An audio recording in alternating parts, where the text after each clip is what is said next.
Alors notre entreprise, ça n'est pas exactement de l'histoire. Ça sert l'histoire, mais ce n'est pas exactement de l'histoire. Il s'agit de recueillir les mémoires dans toute leur diversité du canal, les mémoires orales du canal. Qu'est-ce que c'est que les mémoires orales? Eh bien, et quel est l'avantage des mémoires orales? C'est d'abord de pouvoir écouter, faire parler des gens qui, d'habitude, n'ont pas l'occasion de s'exprimer. Des ouvriers, des contremaîtres, des techniciens, ou même des ingénieurs qui n'auront pas laissé de mémoire. Eh bien, en étant interrogés, il y a tout un aspect de leur personnalité qui se manifeste et toute une série de phénomènes qu'on ne peut sentir qu'à travers la voix, à travers le geste. La nostalgie, par exemple, et puis l'émotion, le ressenti, et puis parfois des petites anecdotes qui sont aussi significatifs que la grande histoire. Alors c'est vrai que parfois il y a du légendaire, c'est vrai que la réalité est déformée, mais même ces déformations, même ces légendes, elles sont extrêmement significatives. Alors évidemment, ça nous donne des renseignements sur ce qu'on appelle la grande histoire. Par exemple, les événements de 1956. Par exemple, la destruction de la statue de Lesseps.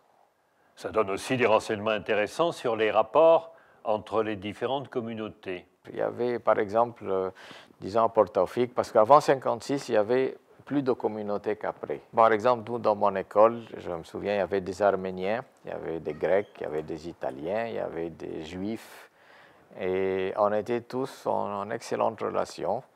On allait se visiter dans les maisons, on jouait ensemble, on faisait partie de l'équipe de football.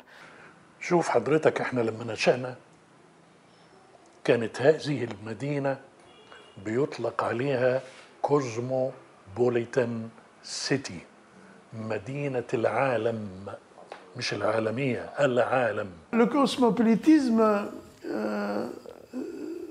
alors d'abord on ne le voyait pas comme ça. Le cosmopolitisme, c'est déjà un regard extérieur.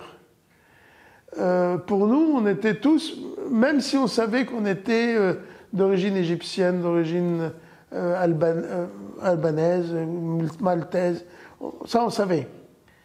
Mais ça ne posait pas de problème. Ismaïlia était divisé en, je vais dire, en quartiers presque. Et donc il y avait le quartier des villas, il y avait un quartier des techniciens, on va dire ça comme ça, qui étaient beaucoup grecs, maltais, c'était surtout ces deux-là, des gens un peu de Yougoslavie, un peu de Monténégro, enfin de ce coin-là. Ben, il n'y avait pas beaucoup, mais il y en avait. Il y avait quelques Turcs, il y avait des Juifs. Alors les Juifs étaient un peu plus répartis entre le quartier des techniciens et le quartier des ouvriers. كانت هنا جاليات من كثير جدا من أقطار العالم. عندنا ثقافة فرانكوفونية، عندنا ثقافة أنجلو ساكسونية، عندنا ثقافات كثيرة من شمال الكرة الأرضية وجنوبها. فكانت هذه المدينة عبارة عن مستودع أو مكان فيه جاليات من كل أنحاء العالم. ولما بدأنا نشعر ونفكر لقينا أن الجاليات لها حضارات. هذه الحضارات لما امتزجت مع بعضها عملت سبيكة جميلة جدا ميزت هذه المدينة. واحنا نشأنا في هذا الجو الجميل، التسامح والثقافات المختلطة والآداب والسلوك، يعني كل ما في الحضارة من معاني إنسانية جميلة وجدناها على أرض مدينة بورسعيد. كان ليا الشرف والحقيقة والحظ السعيد بأن أسكن في بيت بعد ما بيتنا اتحرق الأولاني في عمارة فيها 12 شقة. احنا الوحيدين اللي كنا قعدنا فيها سنين، الوحيدين المصريين العرب في هذه العمارة. فكان علاوة على أن احنا او انا واخواتي عشنا في جو كوزموبوليتي في المدرسه، عشناه كمان في البيت. وده كان له انعكاس على سلوكياتنا كلنا، منهم الجريج والطلاينه والمالطيين واللبنانيين والسوريين. Syro-Libanais, c'est nos grands amis. Bon, moi, en vérité, je ne savais pas à l'époque d'où est-ce qu'ils venaient, parce qu'ils enfin, ils étaient arabes comme nous, mais ils n'étaient pas comme nous exactement. Il y avait une petite différence. Ils avaient parfois des noms pas trop égyptiens, mais ils parlaient comme nous, ils vivaient comme nous. La plupart étaient chrétiens, et c'était de très bons amis, d'excellents amis. On s'entendait très bien avec eux. Il y avait une communauté, surtout Ismaïlia, il y avait tout un quartier, on disait c'est le quartier grec. Pour moi, les Grecs, l'image que j'avais des Grecs, c'était les commerçants dans la rue principale. Les commerçants négréliques, oui. Voilà, c'était l'image. Alors, il n'y avait pas que de ça, mais c'était l'image. Mais on l'appelait le village grec. Et les nounous, si vous voulez dire, c'était des Chypriotes, hein, donc d'origine grecque. Hein. Et c'est comme ça qu'on connaissait un peu de quelques Grecs. Mais c'est par les nounous, d'accord. Par les nounous, oui. Notre nounou, là, s'appelait Victorine et elle était chypriote. Ah oui, mais elle parlait le français couramment, donc j'ai jamais appris le grec. Hein. Des mariages franco-grecs ou franco-italiens, moi je voudrais en trouver un, j'en trouve pas. Vous avez raison. Bon, donc le cosmopolitisme, oui, ça dépend de quoi on parle. Jouer aux billes avec quelqu'un qui a 12 ans avec vous et qui habite pas très loin de chez vous et il y a un terrain vague où on se retrouve, oui, je suis 1000 fois d'accord, il y a au-delà de là, la fréquentation, ça s'arrêtait. Les jeunes filles, il n'y a pas eu de mariage mixte. Je n'en connais pas. Oui, d'accord. Mais est-ce qu'en sens inverse, puisque vous avez interrogé des Grecs, est-ce qu'ils considéraient les Français comme étant des... Oui, il y avait les Français hein et les Grecs. Ah ben voilà. Oui, mais on est quand même C'est-à-dire qu'il faut le voir de l'autre côté. Les Français ne s'en rendaient pas compte là-bas. On était... C'était non, nous. vous avez complètement raison. Mais eux, je voudrais voir leur perception. Et c'est ça leur perception. Mais ça... On se sentait un peu bas, un peu au-dessus des Français d'Ismaïlia. Les Français de Port Saïd étaient mieux. Mais les Français de Port Saïd, d'Ismaïlia, ils étaient un peu avec le nez un peu plus haut, comme on dit en grec. Ils faisaient snob. Ils nous faisaient snob. Suez, non. Ismaïlia, c'était parce que c'était le centre. Les Grecs étaient plutôt des ouvriers spécialisés, qualifiés. Les Italiens étaient tout juste au-dessus. Et les Français faisaient plutôt l'encadrement, disons. Oui, voilà. Alors, vers la fin, on a commencé quand même, la compagnie a commencé à faire entrer des Égyptiens qui ont commencé à prendre des responsabilités modestes. D'autant plus que souvent, pour passer les concours, en fait, les Égyptiens dissimulaient leur diplôme, si vous voulez, parce que vous aviez des licenciés, des gens comme ça, qui passaient des emplois extrêmement modestes, parce que les gens rêvaient effectivement d'être employés au canal, au point de vue rémunération, en tous les cas, au point de vue sécurité de l'emploi, il y avait un côté service public, ça ressemblait beaucoup à une fonction publique. Dans les années 1930, le croisement dans les tranches de canal n'était pas possible. Il fallait que les bateaux se garent. C'est pour ça que d'ailleurs les gares se sont appelées les gares. On avait des matelots maltais, italiens, grecs, et j'ai appris toutes ces langues. Le sous-chef de la gare, un des éléments de la guerre qui a été très triste, c'est que le sous-chef de la gare de mon père était un Italien qui s'appelait Bagliano, et au moment de la déclaration de la guerre, les Anglais ont voulu l'interner, et il s'est suicidé, le pauvre. Tellement l'idée d'être interné pendant toute la guerre a été extraordinaire, il s'est suicidé. Il y a des Italiens qui ont été mis de côté quand même. Hein. Ils ont été enfermés dans des camps, là. Oui, pas tous. Il n'y a pas eu, à mon avis, de grandes... Il y en a eu beaucoup, parce que, là, moi, je dis, il y a quelqu'un là qui était un grand ami de mes parents. Il s'y retrouvait pendant toute la guerre. Il était, d'ailleurs, le barbelé là-bas, bien traité, quand même. Enfin, il était là. Il y avait à Port-Taoufik l'école des frères de Plohermel, et tous les enfants du canal y allaient. Et c'était très agréable parce qu'il y avait beaucoup de diversité, il y avait beaucoup de nationalités, beaucoup de religions, beaucoup de couleurs, si vous voulez.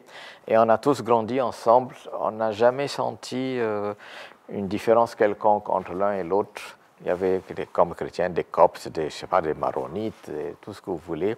Et on aimait des juifs, des Arméniens, et on était tous amis, on joue tous au football ensemble. À Ismailia, chez les frères Pramel, c'était essentiellement des Français où il y avait un Yougoslave, enfin c'était... Il n'y avait pas d'Égyptiens, hein, parce qu'il y avait une école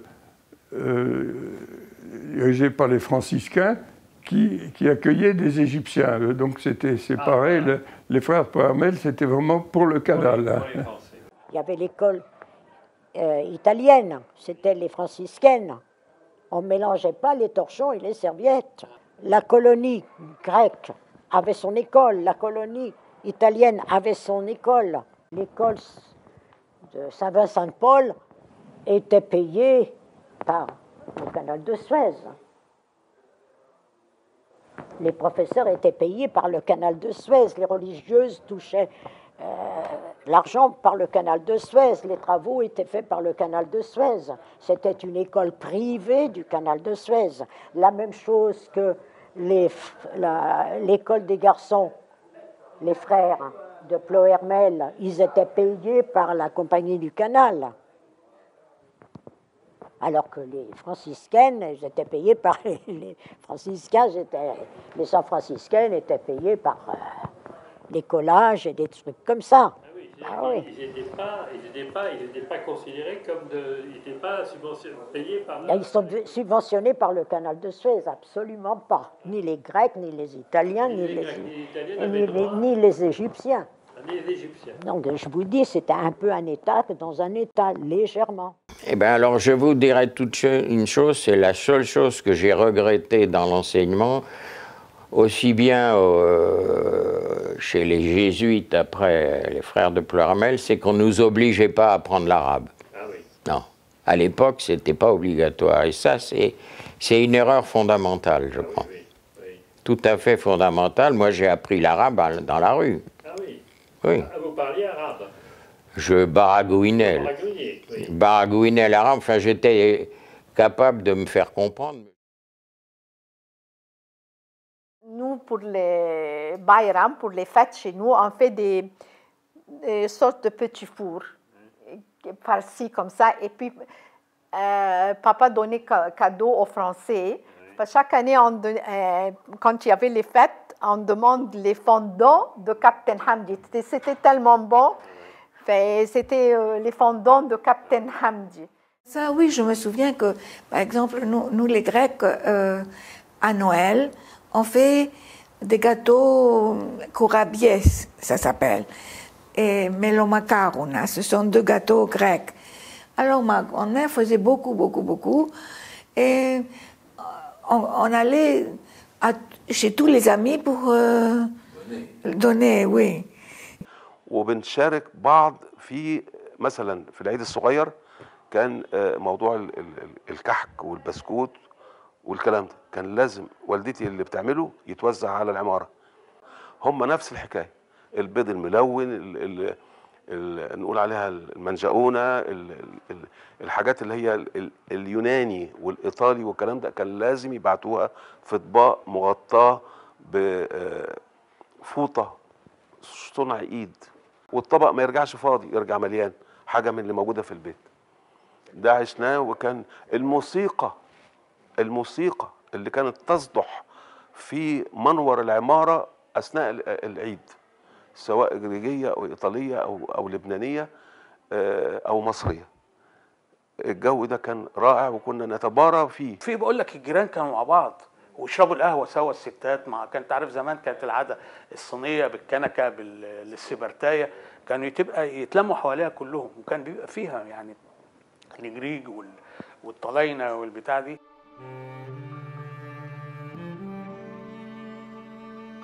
Ma mère voyageait beaucoup, elle était beaucoup en Haute-Égypte.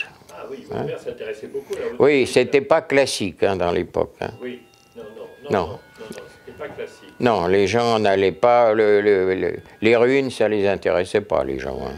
Enfin, l'immense majorité des gens, pas tout le monde. Hein. Je crois que mes parents n'ont jamais été en Haute-Égypte. Voilà, c'est ce que je voulais demander. Voilà. Je sais qu'une fois, la première fois que j'étais en Haute-Égypte, j'avais, je sais pas, 18-20 ans par là. On a pris le train en 52, le train couchette, le sleeping, là. Et puis arrivé là-bas, le Winter Palace, c'est-à-dire le grand hôtel où il y avait Agatha Christie écrit ces trucs, là, non. Et la visite, j'ai des photos, visiter Karnak et Luxor par un chat. Tous ces Français d'Égypte, je n'allais pas dire qu'ils... Oui, quand même, ils tournaient un peu le dos à l'Égypte. Ça, il faut quand même le reconnaître. Ismaïlia, c'était Célesteville, dans les aventures de Babar. Vous voyez, il y a le quartier européen, si vous voulez, mais qui est pour nous Ismaïlia. On ne dit pas le quartier européen. Et à côté d'Ismaïlia, il y a ce qu'on appelle le village arabe, qui est en fait la ville. Voilà, c'est le village arabe dans lequel on ne va pratiquement jamais. On ne va pratiquement jamais. Ça, c'est un monde. Moi, je n'ai pas d'image précise de ce qu'était le village arabe. Je me souviens vaguement de la gare, de quelques points comme cela, mais ça reste vraiment extrêmement indistinct dans mon esprit. Et les bureaux de la Compagnie du Canal sont un peu au milieu, là. Ils sont un peu... Le système de la ville européenne, c'est le système du cantonnement britannique. D'ailleurs, les Britanniques, dans toute l'Inde, vous avez la ville indienne, et à côté, ce qu'on appelle le cantonnement, dont on voit très bien, qui, à partir d'une base militaire, a fini par se développer en quartier européen. Il y avait le même phénomène. La ville arabe, on n'y allait jamais. C'était eux les majoritaires, mais on n'y allait jamais. Pour nous, les Arabes, honnêtement, s'il fallait aller faire un court-circuit très rapide, pour nous, les Arabes n'existaient pas. Oui. Voilà. Oui. Il faut reconnaître qu'on a vécu là-bas. On avait un camarade arabe en classe, il y avait bien quelqu'un avec qui on allait éventuellement ici ou là, le coiffeur était arabe, mais voilà. Mais les Arabes ne faisaient pas partie de notre quotidien. Il y avait une hiérarchie implicite assez bien dessinée, avec les Français au sommet, probablement les Italiens suivants, les Grecs ensuite, et enfin les Égyptiens. Mon père, d'abord, comme Hollandais, n'était pas tout reçu par l'intelligentsia, j'y arriverai, française.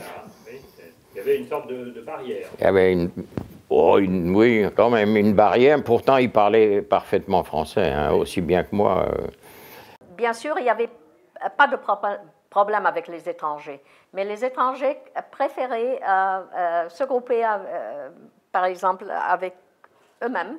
برضه اختلاطنا بالاجانب اثر فينا يعني اثر فينا بالايجاب، محدش يقدر يقول اثر فينا بالسلب لانهم كانوا عايشين معانا كويس جدا يعني. احنا طبعا كناس اللي عشنا في منطقة القنال بالذات في فترة ما قبل التأميم واحنا اطفال يعني بنذكر انها كانت طفولة جميلة وسعيدة. اما كبرنا طبعا يعني لقينا ان الحاجات دي مش متواجده، بل بالعكس لقينا في تنافر بين الناس اللي هي مختلفه عرقيا او دينيا.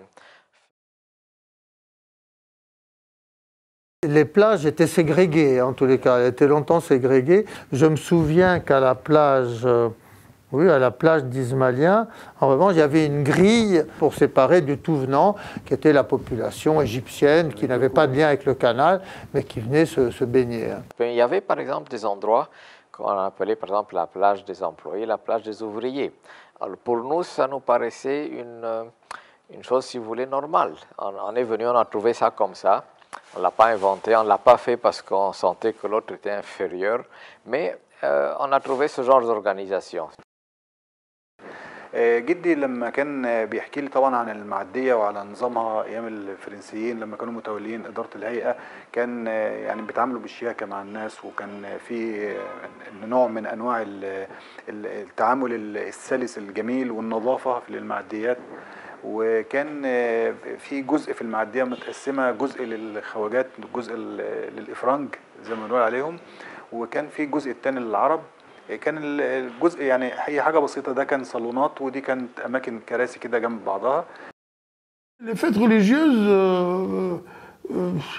il n'y avait pas de ségrégation. Moi je suis musulman. Je suis allé à des fêtes à Noël. Je suis même allé à la messe avec les copains. Il n'y avait pas de raison que j'y aille pas. À la fin, je connaissais même les mots en latin pour dire la messe. J'ai assisté à tous les cours chrétiens. Pourquoi on ne m'a jamais demandé de quitter la classe quand ils avaient l'instruction religieuse. Donc je connais aussi bien la religion chrétienne que la religion musulmane. Mais Ça ne m'a jamais gêné. Donc je pouvais comparer. J'ai toujours assisté à la messe, ça ne me gênait absolument pas. Je me souviens que vendredi saint et samedi saint, mes amis égyptiens venaient à l'église avec nous. كانوا هم بيشاركونا عاداتنا وتقاليدنا. يعني كان في رمضان في منهم ناس كانت بتصوم، احنا كان عندنا جيران واخد بالك طلاينه وجريك كانوا بيصوموا. وكانوا ساعات يجي يعملوا الكحك والبسكويت في العيد مع امي. Je me souviens, alors c'est intéressant, je me souviens pendant une messe de minuit ou quelque chose, une messe du soir, probablement une messe de minuit, où avait été invité un officier égyptien qui avait pris la parole. Ça avait beaucoup choqué les gens. Pendant la cérémonie, pendant la messe, avait interrompu pendant la messe pour prendre la parole, probablement faire une harangue en faveur de l'indépendance de l'Égypte. Ça aurait dû se passer autour de la nationalisation. Ce qu'on peut dire, c'est que le nationalisme égyptien est entré fortement dans le canal et dans nos vies. Il était, disons, un peu éloigné avant 1956, mais après, il a été entré fortement dans nos vies. La rhétorique, par exemple, qu'on écoutait à l'école, qu'on n'écoutait pas avant, c'était une rhétorique anticolonialiste, une rhétorique politisée. Bon, ça n'avait pas trop d'importance. C'est-à-dire, nous, à l'école, par exemple, on pouvait entendre les choses d'une certaine manière, mais par exemple, à la maison, on en parlait d'une autre manière. Et nous avons gardé de contacts amicaux avec les familles que nous connaissions, les familles françaises que nous connaissions, contacts qui se sont renforcés par la suite et qu'on a continué. Et puis, peu à peu, disons, le traumatisme s'est apaisé. Il y a eu des bateaux français qui ont passé dans le canal, il y a eu des pilotes français, il y a eu des personnes françaises qu'on a vues, il y avait des personnes françaises au Caire. Peu à peu, je crois que les choses se sont calmées. Et il n'y a plus cette hostilité qu'on pouvait avoir pendant les choses militaires. Mais avec les Anglais, ce n'était pas la même chose. C'est-à-dire que l'Angleterre n'ont jamais rien laissé derrière eux. À part leur club, je me rappelle quand j'étais toute jeune, il n'y avait pas de sergent de ville égyptien, c'était des Anglais. On l'appelait le constable. Le constable. Bon, d'accord, hein? Mais le français, on l'appelait constable en arabe. Bon, ben, c'était un Anglais. Et le pauvre flic, lui, ce que vous voulez qu'il sache, il ne savait pas ni lire ni écrire, le pauvre gars. Non. Non, ça, c'était une colonie. Déguisée, mais oui, une colonie. Le gouvernement égyptien était pro-allemand. Il n'attendait que Rommel arrive pour les délivrer des Anglais. Il n'arrêtait pas de dire du mal des Anglais. Peut-être pas le gouvernement, mais dans la rue, ça, ils étaient tous anti-anglais. Les Anglais ont toujours eu un statut d'occupant en Égypte, et pour cela que la plupart des gens ne les aimaient pas, sauf ceux qui étaient peut-être plus proches d'eux, qui avaient fait des études d'Angleterre, mais la majorité n'aimait pas les Anglais. Mais les Français, il n'y avait pas de problème avec les Français. Vraiment, s'il n'y avait pas eu cette opération de Suez, il n'y aurait jamais eu de problème avec les Français. Mon père m'avait très bien dit en 1952, quand je suis retourné, il m'a dit de toute façon, le canal de Suez, il n'ira pas jusqu'en 1969. Je pense que beaucoup de gens se rendaient compte, mais ne voulaient pas le croire. Mais ils sentaient très bien que ça ne durerait pas. Pas possible. ولهذا قد وقعت اليوم ووافقت الحكومة على القانون الآتي: قرار من رئيس الجمهورية بتأميم الشركة العالمية لقناة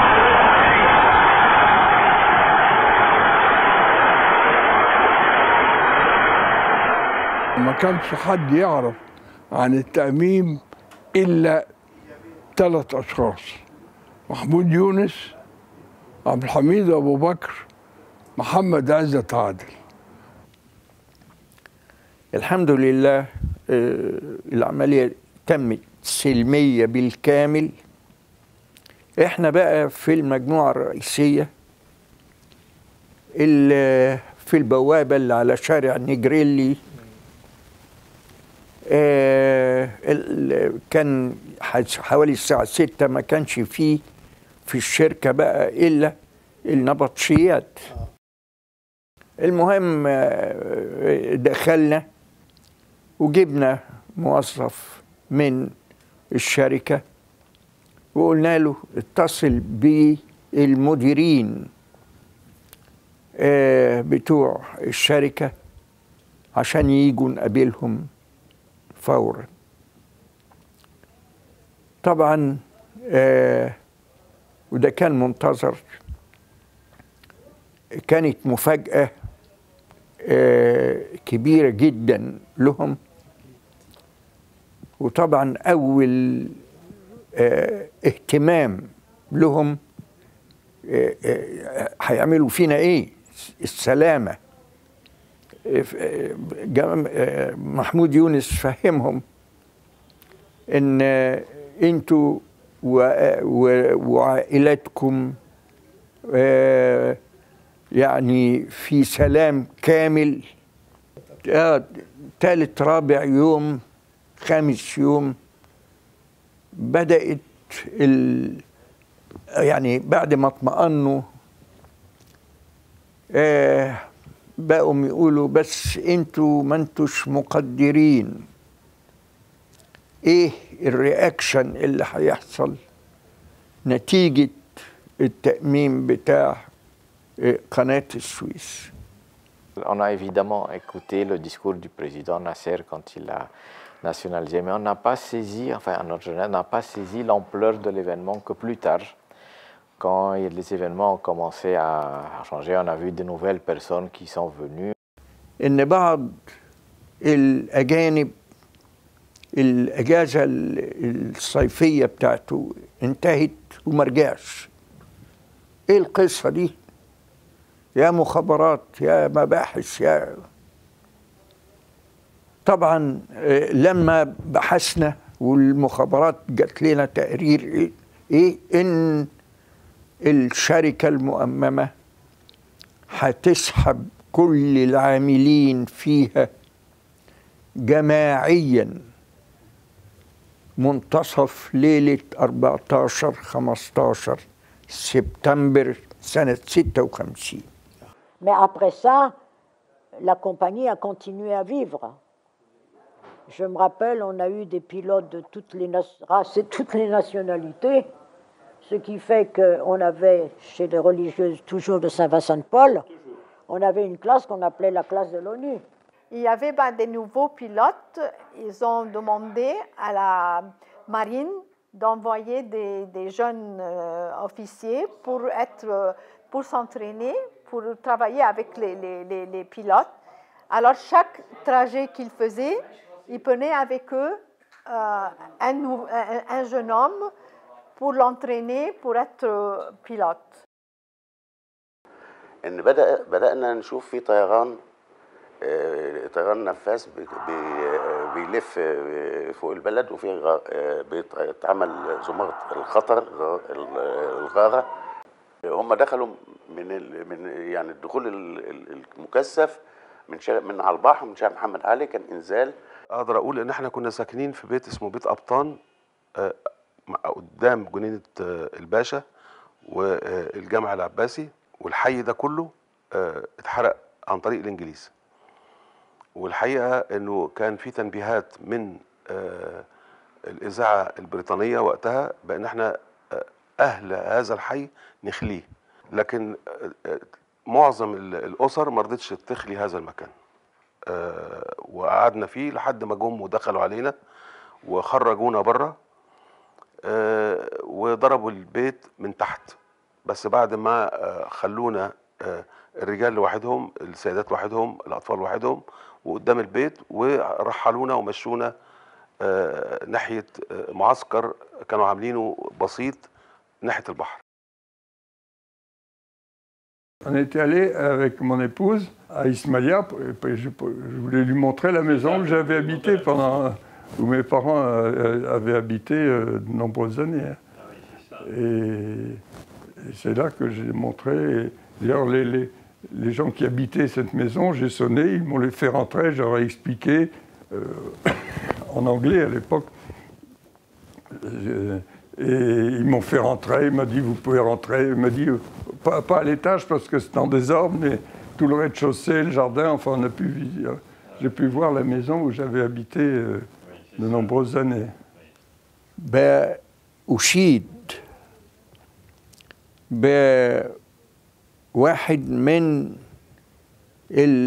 الفرنسويين اللي كانوا بيشتغلوا في قناة السويس وكان بيشتغل برضه زي كبير المهندسين في نفس الشغلانة اللي أنا فيها اسمه مسيو لاجرانج. مسيو جرانج. جرانج اللي كان ساكن في البيت الكبير قوي. أيوه هو ده اللي أنا جيت سكنت فيه. أيوة. الحقيقة كان مثل، ولذلك بعد كده كلمني وقال لي أنا ليا رجاء عندك. قلت له خير، ده بعد بقى ما بقيت عضو في جمعية أصدقاء دي لسبس. قال لي أنا ولادي اتولدوا في البيت بتاع الإسماعيلية ده ونفسهم يشوفوه. قلت له مرحب. بعت لهم تذاكر وعزمتهم وجم شافوا البيت اللي اتولدوا فيه وكان لهم حنين له. Je prends le cas des Grecs. Hein. C'est très original, les Grecs. Hein. Quand on pense au canal de Suez, on pense évidemment au rapport égypto-français, à la rigueur les Britanniques. Hein. On oublie que c'est vraiment une affaire internationale dans laquelle sont concernés non seulement les Français, les Britanniques et les Égyptiens, mais aussi parmi les Européens, les Italiens et les Grecs très nombreux, surtout en particulier pour les Grecs après 1956, et puis d'autre part évidemment les Syro-Libanais, et puis l'ensemble du monde musulman du Moyen-Orient, et puis les Juifs depuis longtemps installés dans la région. Et alors, je reviens aux Grecs. Les Grecs, ce qu'il y a d'intéressant, c'est que certains d'entre eux, je pense à un témoignage féminin, eh bien, se sont sentis plus égyptiens que grecs. Alors, quand je finis l'école grecque, je suis allée à la faculté de médecine à Alexandrie. Gamal Abdel Nasser commence maintenant à changer le pays et tout ça. Il voulait faire ce qu'on appelle la Haras el-Watani, ça veut dire une armée de jeunes filles, parce qu'il n'y avait pas de femmes soldats dans le temps.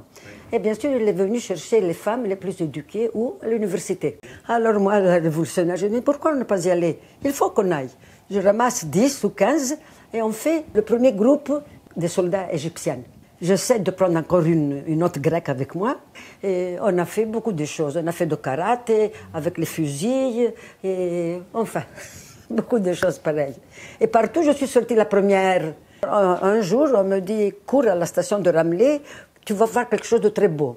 Je cours à la station de Ramleh, comme on dit à la place Concorde de Paris, et je vois dans tous les kiosques ma photo, cover girl, en écrivant en égyptien, la nouvelle égyptienne dans l'armée. Et la nouvelle égyptienne, c'était une grecque. Les Grecs, elle était plus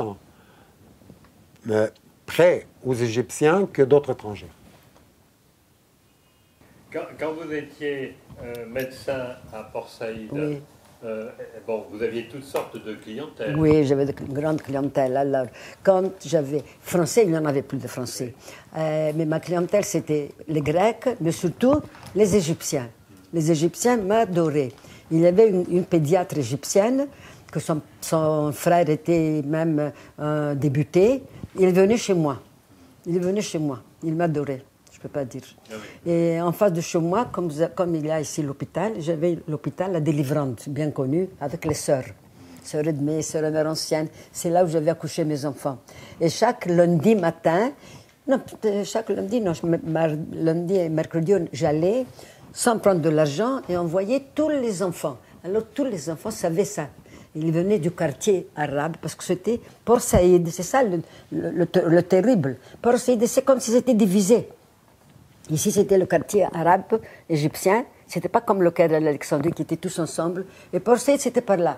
Grec, français, italien et anglais. Et alors, ils venaient, on les auscultait, tout ça. Et ma clientèle était grecque et égyptienne. Il n'y avait pas d'autres. Syrienne. طبعا الجاليه خصوصا طبعا بعد العدوان الثلاثي وكده، فكان الجاليه اللي فضلت موجوده هنا معانا هي الجاليه اليونانيه. انا عشت معاهم، كانوا اصدقائي في المدرسه، وكان منهم اصدقائي في الشارع بنلعب مع بعض يعني. فهي كانوا اولا هو لا زال منهم ناس موجوده يعني، ما سابوش بورسعيد ومشوا يعني. وفي كمان كان ناس طلاينه ايطاليين، دول انا كنت بلعب معاهم وكنا بنشكل فريق لكرة القدم يعني.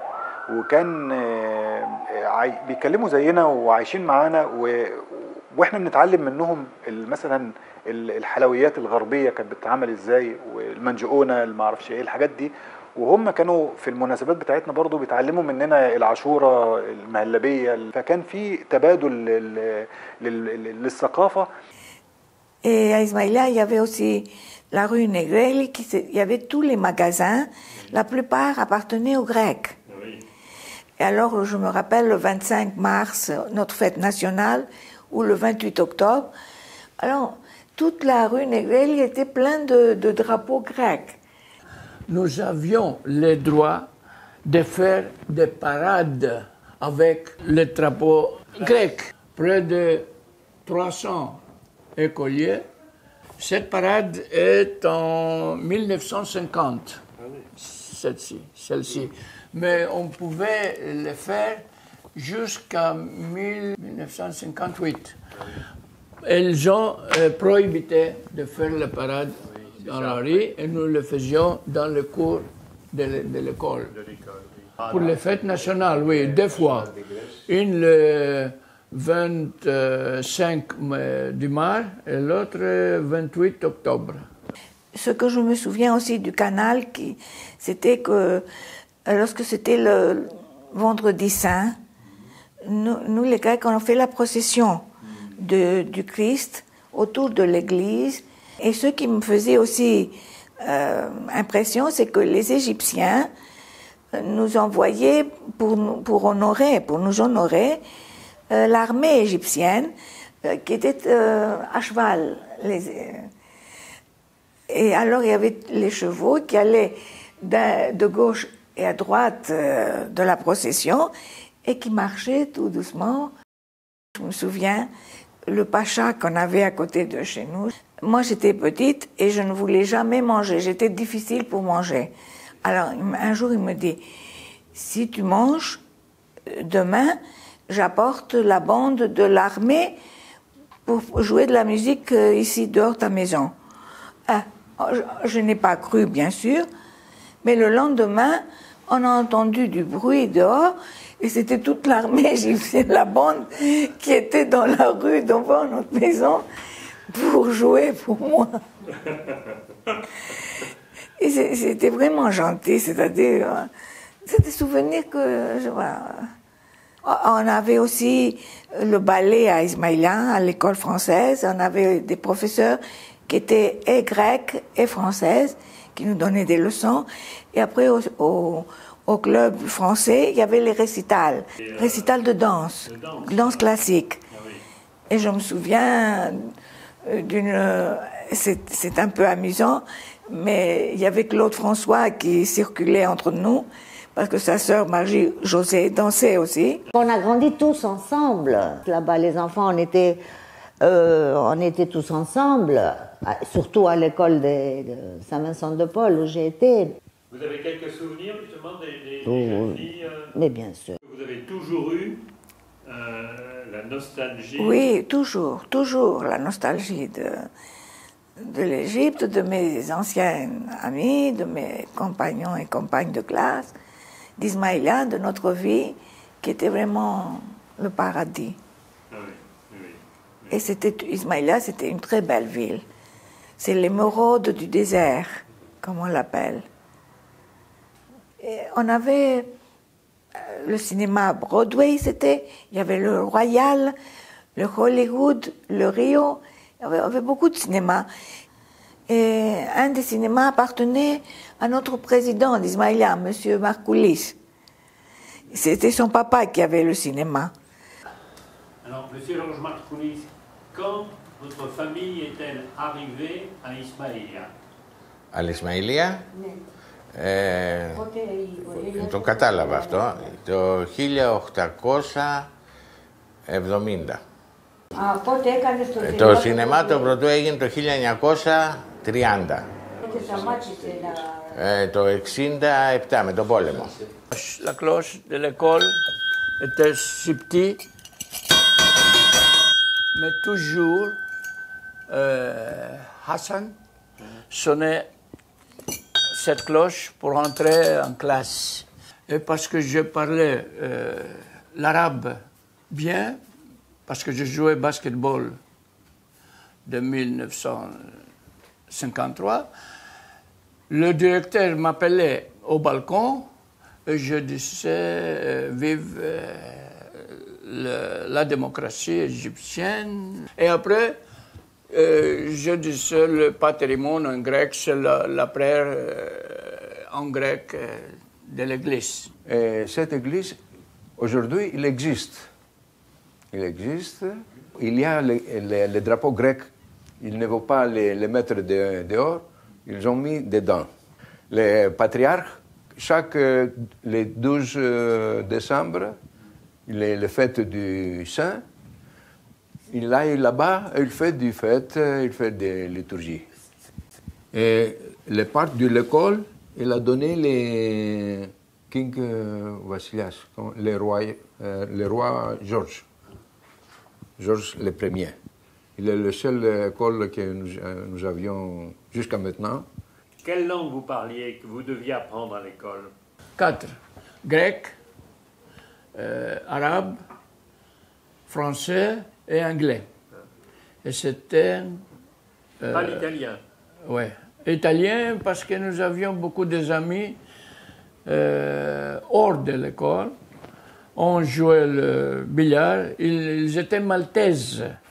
Et je les vois encore quelquefois. Ils viennent d'Australie.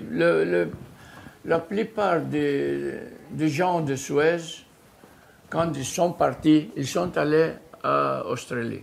Les Français, les Italiens et les Anglais, une fois qu'après la nationalisation du canal, qu'est-ce qu'ils ont fait, la France et l'Angleterre, surtout l'Angleterre et la France et l'Italie, ils ont dit aux pilotes, italiens, français, anglais, partez et quittez le canal, avec l'espoir que le canal allait fermer, parce qu'il n'y avait pas beaucoup de pilotes, il n'y avait que les Grecs et quelques Égyptiens.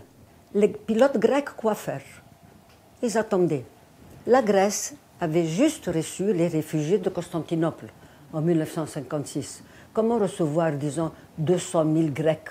Alors, pas un ordre, mais une recommandation, rester à côté de Nasser pour aider. Et ces pilotes sont restés et le canal n'a pas fermé, même pas un jour, jusqu'à ce que les événements arrivent. Avant de devenir cette guerre de 1956, il s'est posé la question avec qui nous devons rester maintenant, avec les Français ou avec les Égyptiens. Les Français, ils ne parlaient pas. Ils disaient, faites comme vous voulez. Qu'est-ce que nous faisons maintenant? Il va devenir une guerre ici. Et nous allons perdre tout ce qu'on gagne ici, on va le perdre. Les Égyptiens, ils nous disaient, n'ayez pas peur, restez avec nous. Chacun des ouvriers, il a pris une lettre de Mahmoud Younes. Non. Il a pris une lettre qui dit, restez et vous n'avez pas de peur de quelque chose. Vous n'avez peur de rien. Vous allez continuer comme vous étiez là avant. Et comme ça, ils ont pris la décision, tous les gens qui étaient ouvriers à compagnie, ils ont resté. Et il y avait des gens qui ont pris la décision de rester avec les Français. Et les Français, ils ont fait payer ici pour les perdre qu'il y avait de sa maison, Travailler.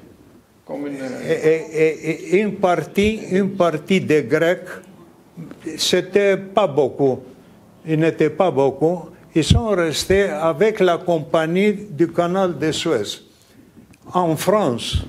Je peux dire que les compagnies du canal de Suez, il était clair. Il a dit, si les personnes qui travaillent maintenant aux compagnies du canal de Suez, ils veulent venir de quitter l'Égypte, c'est nous que nous payons tous les droits qu'il faut prendre, la retraite et tout. Karamanlis et tout le gouvernement, ils ont pris la décision de rester en Égypte. Mais il n'a pas dit clairement. Il nous envoyait télégrammes sur le consulat du Port Saïd et il disait, nous, avec les Égyptiens, nous sommes frères, nous sommes amis. Nous ne pouvons pas vous dire de laisser votre travail en Égypte. Je ne vous conseille pas de partir et venir. Comme il a dit mon frère, en ce temps, il y avait les Grecs de Turquie qui venaient par milliers ici.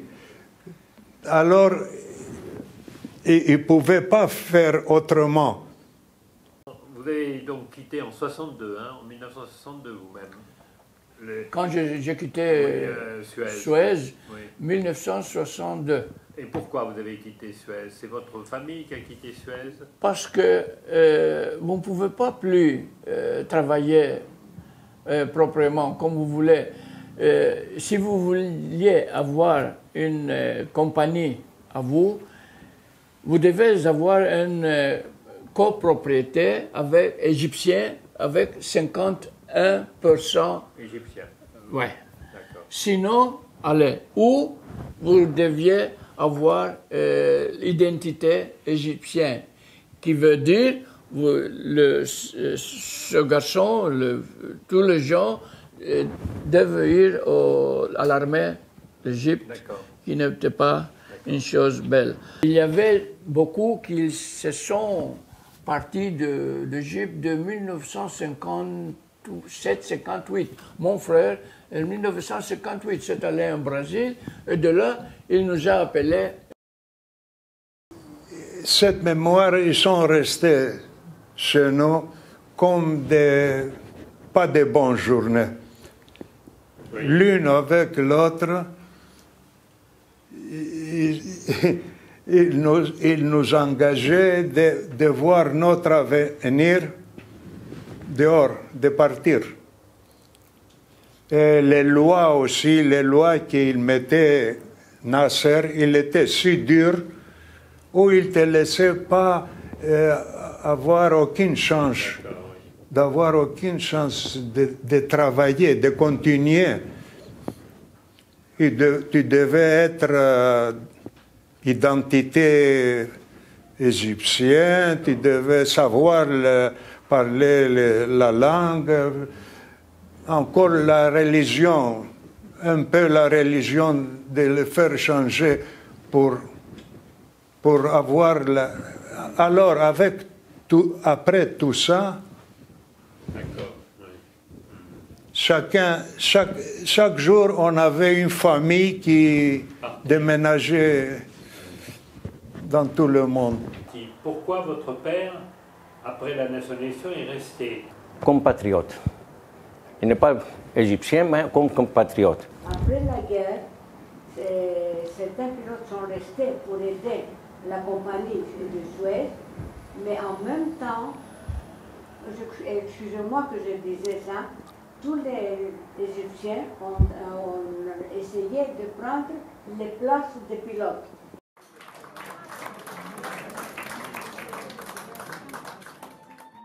Ici, c'est l'union de toutes les associations. On a le droit, une fois par mois, d'utiliser la chambre sans payer.